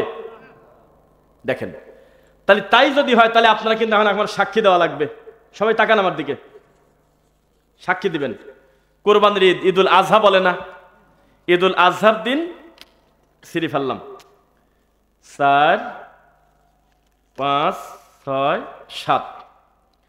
তো এই হুজুরের হাতে থাকে বড় একটা ছুরি, কারণ নিজের কোরবানি নিজে দিলে তো জাত চলে যায়, তাই না? আপনার বউও দিতে পারে। অথচ এই সমাজের জাহিলিয়াত কোন পর্যায়ে, হুজুর ঈদের নামাজে বলে দেছে দৌড়ে বাড়িতে যায় নিজের কোরবানি নিজে দিয়ে কোরবানিটা নষ্ট করবেন না, বহু দোয়া কালাম আছে। টেনশন মারি দিয়ে দেছে, আতঙ্কে বসে আছে। বেলা 11টা বাজে যায়, হুজুর এই বড় বাড়ি থেকে এখনো বের হয় না। ওই বড়রা ধরে রেখে দেছে, কতবার যায়, হুজুর আমারটা কাটিয়ে দেন হুজুর। এ পাগল, তুই কাটতে পারিস না? দরদ ব্যথা লাগতো বেশি, নিজের আদর করে কেনা জিনিস সারা বছর পুষেছো, তুমি নিজে যদি ছুরি চালাতে কতই না ভালো হতো। তুমি এই ভাড়াটি হুজুর নিয়ে এই কাজটা করলে, এবং এটাকে বাধ্যতামূলক মনে করে কিনা? তো কুরবানি যখন হুজুর করবে, তো হুজুরের রক্ত মাখা ছুরি আর হাতে যখন থাকে, তখন হুজুরের হাতে কাগজ ধরা দেয়। 1 আব্দুল করিম, 2 আব্দুল জব্বার, 3 আব্দুল মাজেদ, 4 ইব্রাহিম। এই 4টা নামে কোরবানি ডেলিভারি দিয়ে দেন। আর এই 3টা হলে আমার এক ছেলের বয়স 18, এক ছেলের বয়স 6 মাস, এক ছেলের বয়স হলো 3 বছর। এই 3টার নামে আকিকা দিয়ে দেন। তাহলে 4 আর 3 7। এখন আপনি এই নাম ধরে আপনি কোরবানি দেন, তখন এই হুজুর এইগুলি রিডিং পড়ে, নইলে তো আল্লাহ তো ঠিক পাবে না, নাউজুবিল্লাহ। এবার রিডিং পরে, আবার এই হুজুর আবার রিডিং পড়ে। এই ব্যক্তির নাম বলার পরে তখন কোরবানি দিচ্ছে। কোরবানি কি মানুষের নামে হবে না আল্লাহর নামে হবে? এই লোকটা যদি একটা নাম জানতেন না, নাকি জানতেন কিনা? এটা তো ভিতরের ব্যাপার, নিয়ত। মুখে রিডিং পড়ার কি আছে? মুখ দিয়ে শুধু একটা শব্দ হবে, বিসমিল্লাহি আল্লাহু আকবার এই কথা বলে তিনি ছুরি চালাবে, আল্লাহ ছুরি চালানোর আগেই তিনি রাজি খুশি হয়ে যেতে পারেন। তা আমাদের সমাজে জাহিলিয়াত আজও পর্যন্ত আছে কিনা বলেন? আরো কি বল, প্রচুর পরিমাণ। এই হুজুরও কোনোদিন বলল না যে ভাই খবরদার আমাকে আপনি ডাকবেন কেন, আপনি আপনার কুরবানি আপনি দেন, যদি আপনার হাতে না কোলায় ভয় পান আপনার আব্বাকে দেন, আপনার বড় ছেলেকে দিয়ে দেন, আপনার পরিবার মিলে কুরবানি করেন, কত সুন্দর ভালো। কিন্তু তা করবে না। এই জিনিস যদি হুজুরের হাত ছাড়া হয়ে যায় হুজুরের হাদিয়া চলে যাবে, এই জন্য মানুষ মনে করে। শোনেন, এই সমাজে আপনাকে একটা প্র্যাকটিক্যাল একটা আমল শিখায় দেই। মিলাদ যেই সমাজে চালু আছে, এই সমাজে মিলাদ চালু আছে থাকুক, শুধুমাত্র মিলাদের হাদিয়াটা তুলে দেন। যেহেতু হুজুর এসেছে হুজুরকে খাওয়াবো, মিলাদের সব ঠিক থাকলো, কিন্তু হুজুরকে যাওয়ার সময় আমরা পথ খরচ দেব না। দেখবেন যে আধা ঘন্টার মোনাজাত রাতারাতি 3 মিনিটে চলে আসে। হুজুরকে যদি ফোন করেন যে বাপ মরে গেছে মৌতিখানা খায়া দেন, ও শকুন আসেন, দেখবেন যে হুজুর আগে খোঁজা লাগতো না, এমনি ছাত্র পাঠা দিত বাড়িতে যে কোরআন পড়ে আয়গা, আগে রুমাল দিয়ে দে যাতে আমরা আগে যাবে পারি ওই বাড়িতে। আশপাশে বহু মাদ্রাসার ছাত্র আছে, তাড়াতাড়ি কে কত আগে যাবে পারে মরা বাড়িতে, তাহলে 2 বার খাবো, 3 বার খতম করবার 10,000 টাকা নিয়ে বাড়িতে আসবো। এই ফকিন্নি কারবার চলে কিনা এলাকায়? তো তখন এই হুজুরকে খালি বলবেন যে আপনি এসেছেন, আমাদের মনটা ভরে গেছে, বুকে জড়ায় ধরে চোমা টোমা খায় হাত ধরি মুসাফা করে কেমন দিয়ে চলে যান। দেখবেন না আপনার বাড়িতে আর 2 বার ঢুকতে চাবে না, বলবে এবার গেলে টাকা দেয় না, আসতে চাবে না। কেন বলছেন না? এই সমাজের যত বিদআত এবং শিরক হুজুর নিজেও দায়ী, এবং হুজুরকে যারা পুষে রাখে তারাও দায়ী। কেন এই ভঙ্গি করবে? কেন করবে এগুলো? এগুলো অভিনয়। লিচু কিনতে গেলে দোকানদার নিজেও জানে এর ভিতর লিচুর বংশও নেই, এটা কেমিক্যাল দেওয়া, সাদা রং দিয়ে লিচুর ফ্লেভার দেওয়া, আসলে লিচু এটা না। যে বানায় সেও জানে, যে কেনে সেও জানে, বিক্রি করে সেও জানে, খাওয়ালা জানে না। কচ্ছে যে আমাকে দাও, জুস দাও, আমের জুস, আমের বংশও নাই, পচা হলো কোমরা গুলা দিয়ে দিছে। বানাইছে সেও জানে এটা আম না, যে বিক্রি করতেছে সেও জানে আম না, কিনা আলাও জানে যে আম না, কিন্তু যার জন্য নিয়ে নিচ্ছে ওই ছোট বাচ্চা তো জানে না এটা আম না, ও খায় ফেলতেছে। মিথ্যা না সত্য? তো বেদাত যিনি আবিষ্কার করেছে তিনি হলো স্বয়ং ইবলিস শয়তান। এটাকে প্রতিষ্ঠিত করেছে ইবলিস শয়তান। এটাকে রানিং পরিচালনা করতেছে মসজিদের বড় হুজুর, সমাজের বড় মাওলানা। আর এইটা আমল করে জাহান্নামে যে যাচ্ছে সেই লোকটা এখনো পর্যন্ত জানতেই পারল না এই কর্মটা শয়তানের কর্ম। লিচু কেনার মতো। এই মিলাদ আবিষ্কার করেছে ইবলিস শয়তান, ছিল হলো দরুদ। এই দরুদটা ঢেকতে ইবলিসের কি পরিমাণ কষ্ট করা লাগছে আপনাকে আমি বোঝাতে পারবো না। এই দরুদটাকে দাফন করে দিয়েছে, নামাজের ভিতরেই রেখে দিয়েছে, নামাজের বাইরে এই দরুদকে অসল বানায় দিয়েছে। জালসায় চলে না, খুতবায় চলে না, মাহফিলে চলে না, কোনো জায়গা দরুদ ইব্রাহিমের কোনো দাম নাই, সব জায়গা আল্লাহুম্মা আছে কিনা? এই কথা কয়া হুজুর চা খায়, মনে হচ্ছে না চা খাওয়ার দোয়া, আর বাকিটুকুই লোকজন টানি নিয়ে যাচ্ছে। সাইয়ে দে না কিসের কি কয় না কয়, আছে কিনা? একটা কবি শেখ সাদি, এই লোকেরা কবিতা লেখলো, এই পাগল হুজুররা কবিতা পর্যন্ত ছাড় দিল না, জালসার মঞ্চে নিয়ে এসে দরুদ বানা ফেলছে। বানায় নাই বালাগুল লাবে কামালহি, নাউজুবিল্লাহ পড়লেন তো একবারও? এগুলো করতেছে। তা আমি আপনাকে যেটা বলি, ইবলিস শয়তান কিন্তু দরুদ সাজায় নাই, সাজাইছে কিন্তু মিলাদ সাজাইছে। আজকে থেকে 10, 15, 20 বছর আগে আমরা ছোটবেলায় দেখতাম মিলাদ পড়লে কলার পাতায় জাউ দিত, পায়েস দিত, দেখেছেন নাকি? কি দিত? পায়েস। জুমার নামাজের পরে বা কোনো অনুষ্ঠানে পায়েস দিত, কলার পাতা বিছায়ে আমরা একটু করে খায়া চলে আসতাম, দ্বিতীয়বার আর দিত না। এরপরে মিলাদটা যখন একটু নরবরি হয়ে গেল, তখন শয়তান দেখলো এটাকে টিকিয়ে রাখতে এখন আর পায়েস দিয়ে হবে না, একটু খিচুড়ি দিয়ে দাও। তারপরে আল্লাহর কসম, আল্লাহর ঘরে খিচুড়ি নিয়ে যেত ডিশ ডিশ মহিলারা।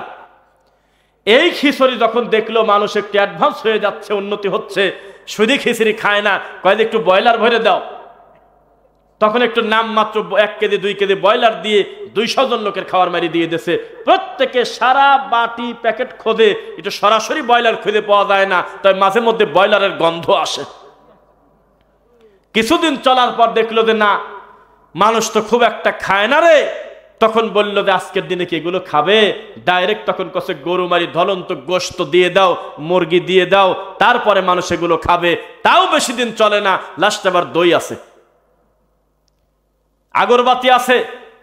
যে কোনো হুজুরকে দিয়ে চলবে না, মুনাজাতটা করতে হবে একটা মিষ্টি কণ্ঠওয়ালা হুজুরকে দিয়ে, যেই হুজুর কান্না অভিনয় ভালো জানে। ওই যে লিচু বেচার মতো করে কাঁদে, চোখে পানি নাই, একটু চোখে পানি নাই, খালি অভিনয় করে।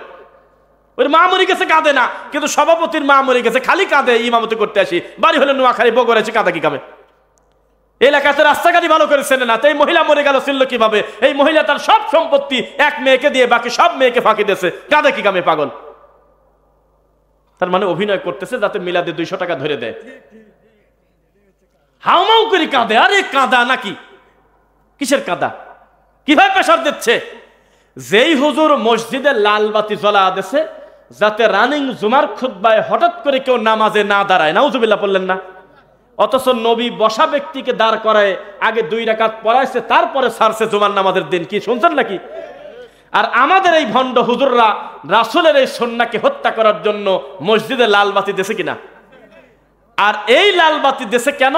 ওই যে বসে বসে একটু খুতবা দিচ্ছে, 3 নাম্বার খুতবা যেটা মানুষ বানাইছে, এই বেদাতি খুতবার ডিস্টার্ব হবে, এই তো কারণ। ওই একই হুজুর সালাম ফেরায় বলতেছে আল্লাহুম্মা আমিন রাব্বানা যালামনা আনফুসানা, অথচ কত লোক জামাত পায় নাই, তার ডিস্টার্ব হলো না। এই গরু, খুতবা খুতবা, নামাজ নামাজ, খুতবার সাথে নামাজের সম্পর্ক নাই। আমাদের দেশে একটা জাল হাদিস আছে যে নামাজ ছিল 4 রাকাত, আল্লাহ 2 রাকাত খুতবায় দিয়েছে আর 2 রাকাত নামাজে দিয়েছে। বলছে কিনা কথা? ও শুনছেন সবাই? বেদাতি হুজুররা বলে, আসলে এটা মিথ্যা কথা। খুতবা খুতবা, নামাজ নামাজ, একটার সাথে আর একটা সম্পর্ক নাই। তো এই খুতবায় ডিস্টার্ব হবে জন্য লাল বাতি দিলে তোমার 4000 বছরের খুতবা এক জায়গা করলে আল্লাহর ফরজের সমান হবে। এই লোকটা মাগরিবের নামাজে জামাত পাইল না, আমি ইমাম, আমি যে সালাম ফেরায় বলতেছি বেহাক্কে লা ইলাহা ইল্লাল্লাহ কিছু একটা বললাম, তাহলে এই লোকটার কানে শব্দ গেছে কিনা? এই লোকটার ফরজের যে ক্ষতিটা আমি করলাম, 400 বছর ধরে যদি আমি নফল পড়ি, আমি ক্লিয়ার ভাবে বলতে পারবো না এই লোকটার ঋণ আমি শোধ করতে পারলাম। তাহলে অভিনয় কিনা একটু বলেন তো দেখি। এইটুকু বললাম, এর থেকে পরে বলবো ইনশাল্লাহ। এই যে সমাজে যে নোংরামি চলে, ধর্মের নামে বিদাতগুলো চলে, এগুলো পরিহার করা উচিত কিনা? আচ্ছা, ওযু করার পরে এভাবে করা যাবে? বুঝে কথা বলেন। ওযু করার পরে এইভাবে কি উল্টা টান দেওয়া যাবে? আমাদের সমাজে কি আছে এগুলো? আছে। ওযু করার পরে এই ঘাটটা টান দিচ্ছে, তো আচ্ছা টান দিচ্ছে অন্যান্য বেদাতের মতো এটা একটা বেদাত। এ পর্দা ছিল, ঠিক আছে, যে গুনাহ গুনাহ। কিন্তু ইদানিং বেদাতি হুজুররা আবার লাইভ এসে বলতেছে বিজ্ঞান নাকি আবিষ্কার করছে ওযু করার পর যদি ভেদা হাত দিয়ে যদি কেউ ঘাড়ে টান দেয়, তার নাকি ঘাড়ের রগগুলোর তরতাজা থাকে। দেখছে, বাহ, শয়তান তো উল্টা দিক থেকে খুব সফল রে। প্রথম হলো জাল হাদিস, 2 নাম্বার হলো একটা সুন্দর ফজিলত মারিয়ে দিয়েছে যাতে সহজে মানুষ এই আমলটা বাদ না দেয়। অথচ রাসূলের ওযুতে গার মাসেহ করা ছিল। চলতে সমাজে রাসূল ওযু করেছেন কি বলে? আমাদের হুজুররা কি বলে? বিশাল একটা লম্বা দোয়া ওযুখানায় ভরে দিয়েছে, লিখে দিয়ে দিয়েছে অর্থ সহ। ওযু করার শেষে গড় গড় করে এভাবে উপর দিক টাকা বদনা ধরে পানি খাচ্ছে দাঁড়া দাঁড়া, আর এই দোয়া পড়তেছে কত যে ঢং তার হিসাব নাই। ওদিকে আল্লাহর ফরজ চলে, এদিক কলুব ধরে ধরে 40 কদম হাঁটতেছে। প্রত্যেকটা জায়গায় ধর্মকে হাসির পাত্র করতেছে এই বেদাতি হুজুররা। তাই তো আমি বলেছিলাম কিছুদিন আগে, 30টা গরু চোরের থেকে একটা বেদাতি বেশি খারাপ। কারণ গরু চুরি করলে মানুষের গোয়াল খালি হয়, ইমান খালি হয় না, দুনিয়ার সম্পদের ক্ষতি করছে লোকটা। যদি তার রুজিতে বাজেটে থাকে, পরবর্তী বছরে আল্লাহ 31টা গরু দিতে পারে কিনা। কিন্তু এই যে বেদাতি হুজুর, তার একটা জুমার খুতবায় হাজার হাজার মানুষকে তিনি বেদাত শিক্ষা দিচ্ছে, পরকাল হারায় ফেলতেছে। ক্ষতি কোনটা বেশি, গরু না বেদাত? পরিবর্তন আসে না তো, বেদাতি বেদাত করে যাচ্ছে। আর যত গালিগালাজ করার আমাদের বিরুদ্ধে করতেছে, কিন্তু মুখামুখি একটা দলিল নিয়ে আসে না, এই যে দলিল পাইছি তা বলে না, কোনোদিন বলে না। তবে আমি ইদানিং ঠেকায় দিচ্ছি হুজুরদেরকে, জানাজায় গেলে বা কোনো মাহফিলে গেলে ঠেকায় দিচ্ছি, আমি ছাড় দিচ্ছি না। খোলা মাঠে ভুল করছে, খোলা মাঠে স্বীকার করো, ডাইরেক্ট মুখ দিয়ে বলো যে আমার ভুল হয়েছে। আমি পাবনা রাখালগাছি জায়গার নাম পাবনা সদর, সেখানে আমি আমার এক আত্মীয়র জানাজায় গেছি। আমার আগে বেদাতি হুজুর বক্তব্য দিচ্ছে, একটা ফাজেল মাদ্রাসার বিশাল বড় হুজুর, এত বড় মাওলানা বক্তব্য দিচ্ছে। আল্লাহর নবী মায়ের দিকে একবার তাকালে কয় হাজার নাকি? একবার। আল্লাহর নবী আমি যদি 2 বার তাকাই 2,000 নাকি? আল্লাহর নবী আমি যদি 70 বার তাকাই 70 বার নাকি হবে? সবাই কইল আল্লাহু আকবার সুবহানাল্লাহ। আমি তখন ভুল না ধরে একটু অপেক্ষা আছি আর কয়টা ডেলিভারি দেখে শুনবো। তারপর বলতেছে, অস্করণী কি চেনেন? অস্করণী কে? যিনি নবীর প্রেমে পাগল হয়ে দাঁত ভাঙা সহ্য করতে না পেরে তার নিজের দাঁত ভেঙে ফেলছিল। এত বড় মা ভক্ত ছিল তিনি। কেন? একটা মহিলার জানাজা তো, এদের মার ব্যাপারে ও 4টা জাল হাদিস বলছে, অথচ বিরাট বড় হুজুর। বলার পরে আল্লাহর কসম আমি একেবারে খোলা মাঠে ওনাকে বললাম, আসসালামু আলাইকুম রহমতুল্লাহ। ওয়ালাইকুম সালাম। আমাকে চিনতে হবে না, আমি যতদূর আপনার পরিচয় জানলাম আপনি একজন আলেম ভাই আমার। তো আমার মাধ্যমে যদি আপনার কোনো ভুল সংশোধন হয়, আপনার মাধ্যমে আমার যদি কোনো ভুল সংশোধন হয়, আপনার কি অসুবিধা আছে? চক্ষু লজ্জায় লোকজনের মধ্যে কি কবি কয় না, অসুবিধা নাই। আমি কম, তাহলে আপনি যে 4টা হাদিস বলেছেন এটা রাসূলের কোনো হাদিস না, এটা মানুষের রাসূলের প্রতি অপবাদ দেওয়া, মিথ্যা কথা। আপনি কথাগুলো মানে পরিবর্তন করেন, এগুলো আর বলেন না কোনোদিন। আমার নবী কথা বলে যায় নাই যে মায়ের দিকে তাকালে কবুল হজেন নাকি হবে, এটা আমার নবী বলে নাই। আইয়ুব আলাইহিস সালামের গায়ে পোকা লাগছিল, একটু আগে বললেন, এটা মিথ্যা কথা, লাগে নাই। তিনি দুরারোগ্য ব্যাধিতে অসুস্থ ছিলেন। আন্নি মাসানিয়াদ দুররু ওয়া আনতা আরহামুর রাহিমিন। তবে কি হয়েছিল তার শরীরে কোরআন হাদিসে ক্লিয়ার বোঝা যায় না, আপনি মিথ্যা বলছেন। 3, আপনি অস্করণীর কথা যেটা বলেছেন দাঁত ভাঙা, এটা রামায়ণেও এত বড় বাদে কথা লেখা নাই, এটা ধর্ম তো বহুদূরের কথা। এগুলো মিথ্যা কথা, এগুলো বলবেন কেন? জিহাদে গিয়ে আমার একটা সন্তান শহীদ হয়েছে, মরে গেছে, এজন্য আমি সহ্য করতে না পেরে নিজে নিজে গলায় ছুরি দিয়ে মরে গেলে শহীদ তো আমিও হব নাকি? এটা কিসের সাথে কি মিলালেন?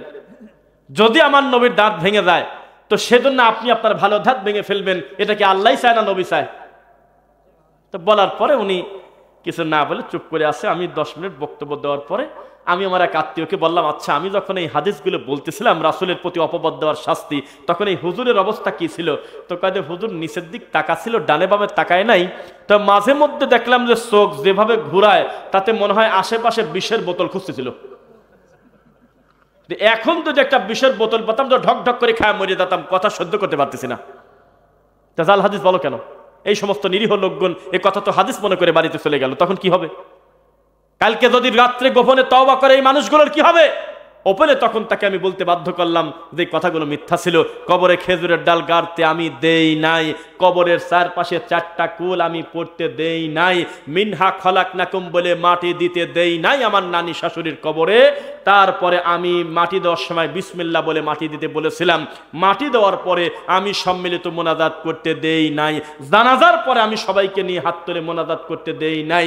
জানাজাতে আমি রাসূলের পদ্ধতিতে সূরা ফাতিহা পড়ায় সুন্নাহ পদ্ধতিতে সব শেষ করে তারপর আমি বাড়িতে গেলাম। তবে যাওয়ার পূর্বে এই হাজারো জনতার ভিতরে আমি বলেছিলাম যে শোনেন, এখন আমার বিরোধিতা করবে না কেউ। এই গ্রামের সবচেয়ে দামি হুজুররা কিন্তু আমার ডানে বামে এখন আছে, কেউ প্রতিবাদ করবে না। এটা প্রমাণ করে যে আমার কথা রাইট। আর আমি চলে গেলে দেখবেন যে কালকেই চায়ের দোকানে মনে মনে আপনারাই আলোচনা করবেন যে উনি খুব খারাপ কথা বলে গেছে, এটা মুনাফিক। এভাবে আমি যখন বলে চলে গেলাম, 3-4 দিন খবর পেলাম আমার বিরুদ্ধে কিছু বলে কুল পায় না, বলতে চায় ফসফস করে, কিন্তু লোকজন আসলে থেমে যায়। বেদাতি হুজুরের তফিল নাই। এই মিলাদ দাফন হবে এই দেশ থেকে ইনশাআল্লাহ। এই কুলখানি মরা খাওয়া উঠে যাবে ইনশাআল্লাহ। কবরে খেজুরের ডাল গাড়া উঠে যাবে অচিরেই। পীর ফকির তওবা করবে অথবা পালানোর পথ পাবে না। পীর মুরিদের নোংরামি এদেশে দাফন হবেই হবেই হবে ইনশাআল্লাহ। এদেশ থেকে তাবিজ কবজ উঠে যাবে ইনশাআল্লাহ। মাজার পূজা কবর পূজারা টিকতে পারবে না। সামনে একটা দিন আসছে থেকে দ্রুত ইনশাআল্লাহ আমরা দেখে যাব, হয়তো পীররা মুরিদের সংকটে ভুগবে ইনশাআল্লাহ। যেই বাড়িতে পীরের খানকা 40টা বছর পীরের বাপদাদা এসে বসে, সেই বাড়ির ছেলে পেলে এখন দিন পেয়ে গেছে ইনশাআল্লাহ। বেশি দিন পীরের খানকা থাকবে না ইনশাআল্লাহ।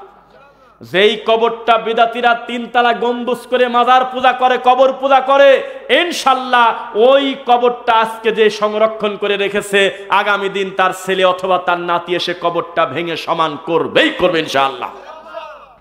এই মহাস্থানগড় বগুড়া লোকসংকটে ভুগবে। আমরা আশাবাদী এখানে আর কোনো গরু ছাগল মানত করে মানুষ মুসলমান অমুসলিম হবে না, শিরিক করে ঈমান হারা হবে না, এটা কবরের মতো করেই পড়ে থাকবে, খরা পড়ে যাবে ইনশাআল্লাহ। আমরা দেখে যাবো ইনশাআল্লাহ। এই জাতি এখন দিন দিন বোঝা শিখতেছে শিরিক কাকে বলে, বিদআত কাকে বলে, মাজারের খানকা কি ধর্মের ক্ষতি করে, ইমানের কত বড় ক্ষতি করে, এগুলো মানুষ এখন বুঝতেছে ইনশাআল্লাহ। বোঝা কি যাচ্ছে আপনাদের? শিরিক বিদআত থেকে বাঁচবেন আপনারা। আমি জানি যে এটা আহলুল হাদিস অধ্যুষিত এলাকা, সেজন্য বেদাত শিরিকের সিরিয়াল দিচ্ছি না, কারণ আমি জানি যে সবাই আপনারা ভালো, মোটামুটি বেদাত শিরিক আপনারা করেন না। এই জন্য আমি ওই সামাজিক জাহিলিয়াতের বিষয়গুলো একটা পর্দায় বেশি করে নিয়ে আসলাম। বিবাহটা রাসূলের পদ্ধতিতে করবেন, মনে থাকবে ইনশাআল্লাহ।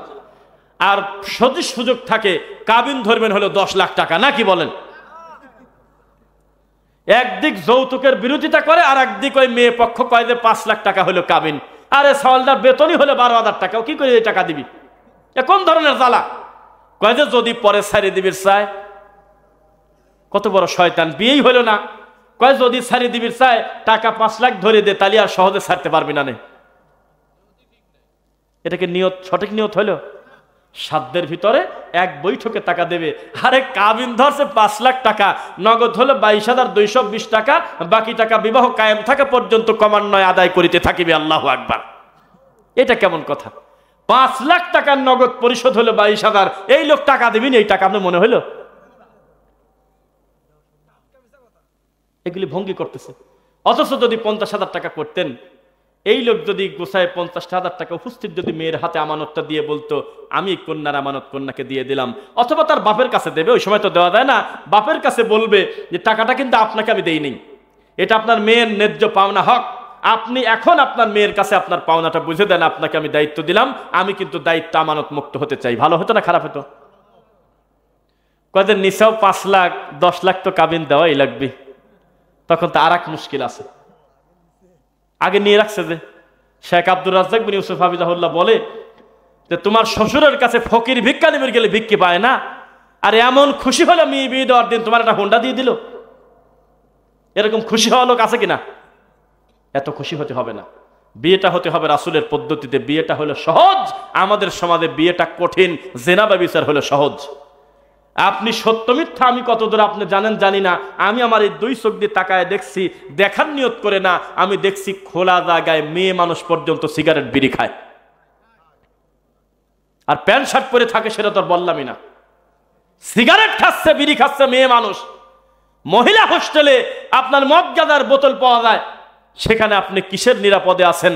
কিসের সাথে কি যুক্তি মিলাচ্ছেন আর বলতেছেন কেবল মেয়েটা হাতে পায় লম্বা হলো, মেয়েটা মাস্টার শেষ করুক, ছেলেটা একটা চাকরি পাক, কিসের আশায় ফেলে রাখছেন আপনি? আপনার মতো লোকের সম্পদের উপরে ধিক থুতু দেই আমরা। এত টাকা পয়সা কোটিপতি আপনি, আর ছেলে পড়াশোনা করলে এমন একটা পাপ করে ফেললো, এই ছেলেকে আর বিয়ে দেওয়া যাচ্ছে না, আগে এমএ পাস করুক। মানে ছেলেও পড়াশোনা করুক, মেয়েও পড়াশোনা করুক, ফুর্তি করুক, আনন্দ করুক, এক বাড়িতে থাকুক, একসাথে কলেজে দেখ, আপনার সমস্যা কি? এতদিন যত হলো পরকিয়া করতে, এতদিন যত হলো পরপুরুষের সাথে, এতদিন যত হলো পরনারীর সাথে, আজকে সে তার স্ত্রী, বৈধ স্ত্রীকে নিয়ে পর্দার সাথে সে ক্লাস করে আসুক, দেখি তো খারাপ হয় না ভালো হয়? কে কার কথা শোনে? রাসূল সাল্লাল্লাহু আলাইহি ওয়াসাল্লাম বলেছেন, শোনো, হুজিবাতিন নারু বিশ-শাহাওয়াত ওয়া হুজিবাতিল জান্নাতু বিল মাকারিহ। জাহান্নামটা ঘেরা আছে মানুষের আনন্দ চাওয়া পাওয়া মনের খায়েশ দিয়ে, আর জান্নাতের চতুর্দিকটা ঘেরা আছে কষ্ট ক্লেশ পরিশ্রম দিয়ে। ফু দিয়ে জান্নাতে চলে যাবেন আপনি নাকি? এত সহজ? কষ্ট করতে হবে, পরিশ্রম করতে হবে, মন যা চায় সেটা করা যাবে না। আমি দেখেছি, নিজে তাকায় দেখেছি, একটা মাহফিলে বললাম যে সবাই একটু উঠে দাঁড়ান, আবার বসেন, আমি দেখবো। আমি দেখলাম প্রায় 70% লোকের লুঙ্গি প্যান্ট টাকনোর নিচে আছে। অথচ এই কাজ করলে আল্লাহ বিচারের মাঠে তার দিকে তাকাবেন না। এটা ছোট পাপ, এটা ছোট পাপ চলতেছে। আরেকটি কথা বলি, আপনার আমাদের মা বোনদের ব্যাপারে 2টা কথা বলি। এই বেদাতি হুজুররা বেদাত করতে করতে ধর্ম ক্ষতি তো করছেই, আমাদের মা বোনদের সালাত বেদাতিরা একবার নষ্ট করে দিয়েছে। 22টা মিথ্যা অপবাদ দিয়েছে নবীর প্রতি। আমার নবী নাকি বলে গেছে, ও মহিলারা, তোমাদের রুকু আলাদা, তোমাদের সেজদা আলাদা, তোমাদের দাঁড়ানো আলাদা, তোমাদের সবকিছু আলাদা। নাউজুবিল্লাহ পড়েন। অথচ সালাত আদায় করার ক্ষেত্রে পুরুষ মহিলার নামাজের কোনো পার্থক্য আছে? কিন্তু আমাদের মা বোনরা আমাদের বক্তব্য শুনতেছে, তারা দাঁড়ায় আঁটোসাঁটো হয়ে, তারা রুকুর সময় নামমাত্র মাথাটা কোনো রকম একটু বাঁকা করে, সেজদার সময় পুরা হাত পা একেবারে মাটিতে বিছায়ে দেয়। এই দৃশ্য আছে কিনা?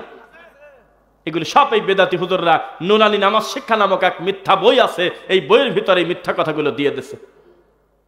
অথচ আদায়গতভাবে কোনো পার্থক্য নাই। শুধু মেয়েদের জন্য আলাদা কাতার হবে না, ইমাম হলে মুসল্লির কাতারের ভিতরে এসে থাকবে।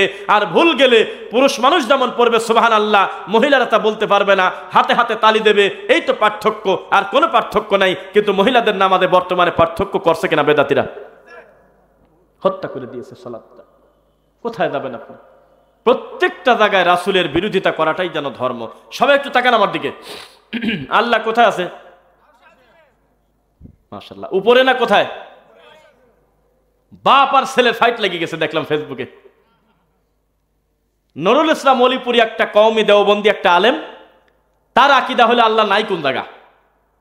আর 20 নম্বর সূরা সূরা তাহা আয়াত নাম্বার 5, আর রহমানু আলাল আরশি ইস্তাওয়া, রহমান উপরে, আরশের উপরে। তো বাপ বেটার এমন ফাইট লাগছে, নিজের বাপ হয়ে তার ছেলেকে বলতেছে গোমরা হয়ে গেছে, মানুষকে বলতেছে আমার ছেলে ফিতনাবাদের খপ্পরে পড়ছে, আহলে হাদিসদের, আমার ছেলেরকে আপনারা বয়কট করেন।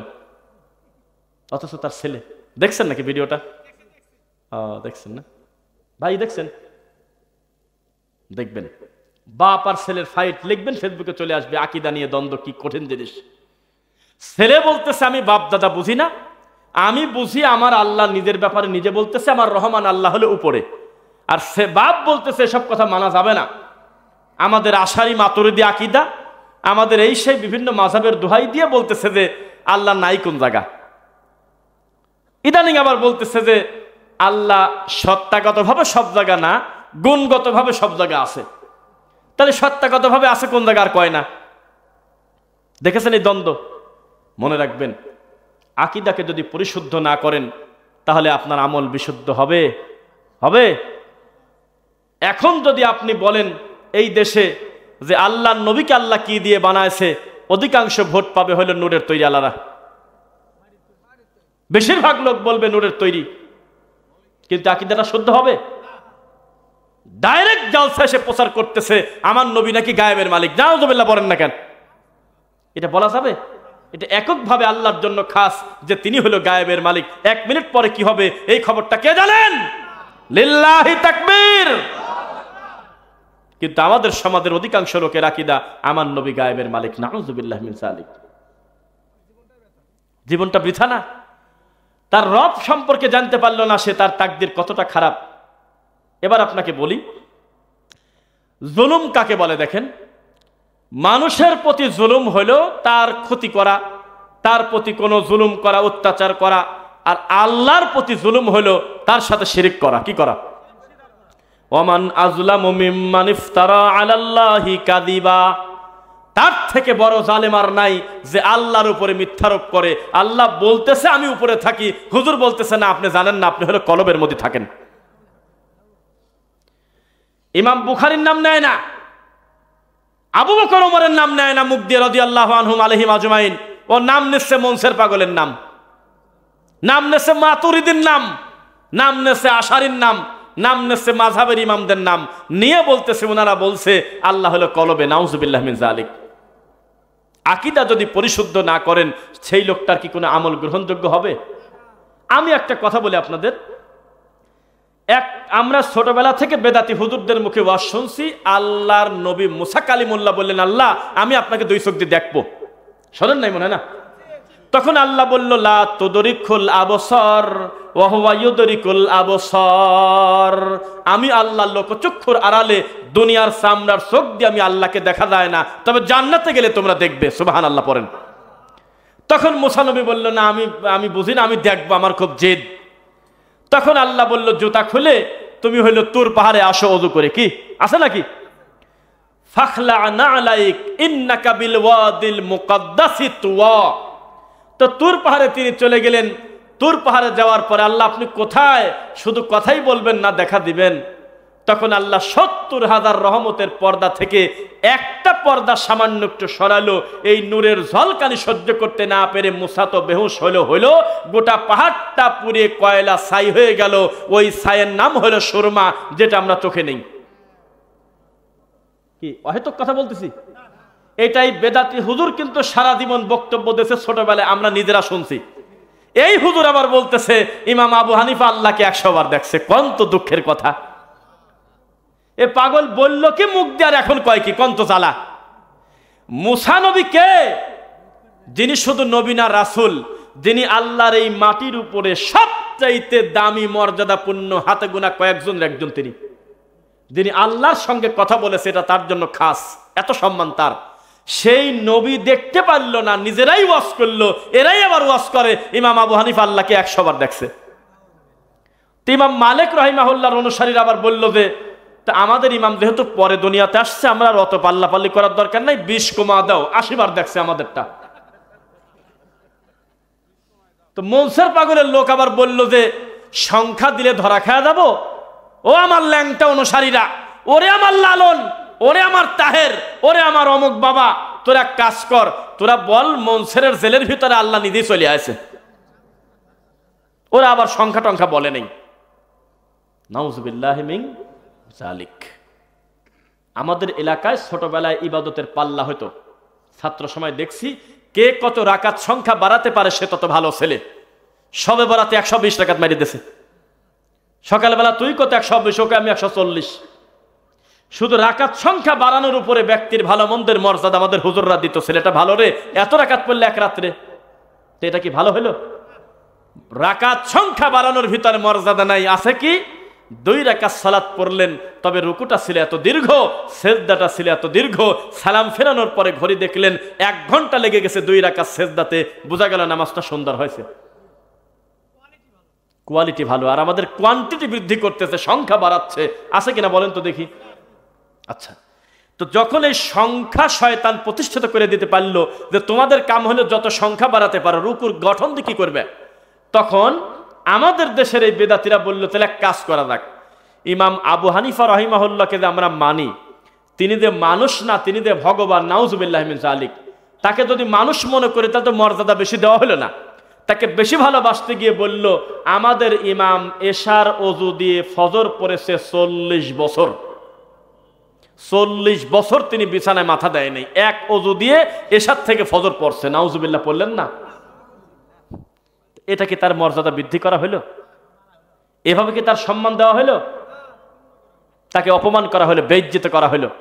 ইমাম আবু হানিফা রাহিমাহুল্লাহকে ঈসা নবীর মতো যদি আল্লাহ সুযোগ দিতেন, এটা একটা কথার কথা, গায়েবের ব্যাপার, তিনি এসে প্রথমেই বলতো যে এই শয়তানি তোমরা আমার নামে কেন করলে, এত বড় মিথ্যা অপবাদ আমার নামে কেন দিলে? আমি সারা জীবন হাদিসের খেদমত করে গেছি, জীবনে হাদিসের বিরোধিতা করি নাই। আমি শেষ সময়ে বলে এসেছি আমার কথা নবীর কথা হুবহু না মিললে আমার কথা দেওয়ালে ছুঁড়ে মারো। এর থেকে একটা মানুষের আর কি থাকে ক্লিয়ার করা?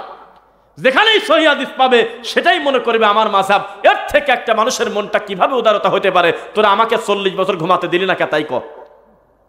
যেমন ঈসা নবী দুনিয়াতে এসে 2টা বিষয় বলবে, ও খ্রিস্টানরা, তোমরা আমাকে বিনা কারণে বলতে মাসিহ ইবনুল্লাহ, আমি নাকি আল্লাহর ছেলে, অথচ তোমরা আমার প্রতি অপবাদ দিলে। আমি জীবনে কোনোদিন বলি নাই যে আমি আল্লাহর ছেলে। 2, তোমরা আমাকে বলেছিলে তোমরা নাকি আমাকে মেরে দিয়েছো, আমাকে শুল চড়িয়ে দিয়েছো, ওমা কতালুহু ওমা সালাবুহু ওয়ালাকিন শুব্বিহা লাহুম, অথচ তোমরা আমাকে কতল করতে পারো নাই, শুলে চড়াতে পারো নাই। আমি আমার বাকি হায়াত নিয়ে আমি আল্লাহর কাছে নিরাপদ ছিলাম। যাই হোক, আল্লাহ আমাদের অতীতের ভুলগুলো ক্ষমা করুন।